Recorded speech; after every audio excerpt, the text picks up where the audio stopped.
Hi hello ನಮಸ್ಕಾರ ಎಲ್ರಿಗೂ welcome to my YouTube channel. ನಾನು ಇವತ್ತು ಪುಟಾಣಿ ಚಟ್ನಿ ಮಾಡ್ತಾ ಇದ್ದೀನಿ. ಈ ಚಟ್ನಿ ಉಪ್ಪಿಟ್ಟು, ದೋಸೆ ಮತ್ತು ಅನ್ನದ ಜೊತೆ ತಿನ್ನೋದಕ್ಕೆ ಬಹಳನೇ ರುಚಿಯಾಗಿರುತ್ತೆ.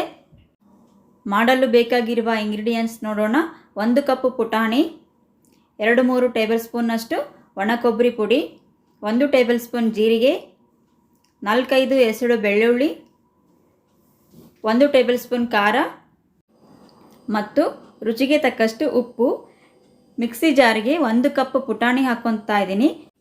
1 ಟೇಬಲ್ ಸ್ಪೂನ್ ಜೀರಿಗೆ, 2 ಟೇಬಲ್ ಸ್ಪೂನ್ನಷ್ಟು ಒಣ ಕೊಬ್ಬರಿ ಪುಡಿ, 1 ಟೇಬಲ್ ಸ್ಪೂನ್ ಖಾರದ ಪುಡಿ ಹಾಕ್ಕೊತಾ ಇದ್ದೀನಿ. ನಿಮಗೆ ಇನ್ನೂ ಜಾಸ್ತಿ ಖಾರ ಬೇಕು ಅಂದರೆ ಇನ್ನೂ ಸ್ವಲ್ಪ ಹಾಕ್ಕೋಬೋದು.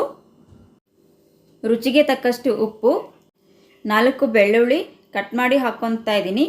ಈ ಎಲ್ಲ ಇಂಗ್ರೀಡಿಯೆಂಟ್ಸ್ ಸಣ್ಣಗೆ ಪುಡಿ ಆಗೋವರೆಗೂ ರುಬ್ಕೋಬೇಕು. ಇಷ್ಟು ಸಣ್ಣ ರುಬ್ಕೊಂಡ್ರೆ ಸಾಕು. ಈಗ ಪುಟಾಣಿ ಚಟ್ನಿ ರೆಡಿಯಾಗಿದೆ. ಈ ವಿಡಿಯೋ ಇಷ್ಟ ಆದರೆ ಲೈಕ್ ಮಾಡಿ, ಶೇರ್ ಮಾಡಿ, ಕಮೆಂಟ್ ಮಾಡಿ, ಸಬ್ಸ್ಕ್ರೈಬ್ ಮಾಡಿಕೊಂಡು ಬೆಲ್ ಐಕಾನ್ನ ಪ್ರೆಸ್ ಮಾಡಿ. ಮತ್ತೆ ಸಿಗ್ತೀನಿ ಮತ್ತೊಂದು ರೆಸಿಪಿಯಲ್ಲಿ. Thanks for watching.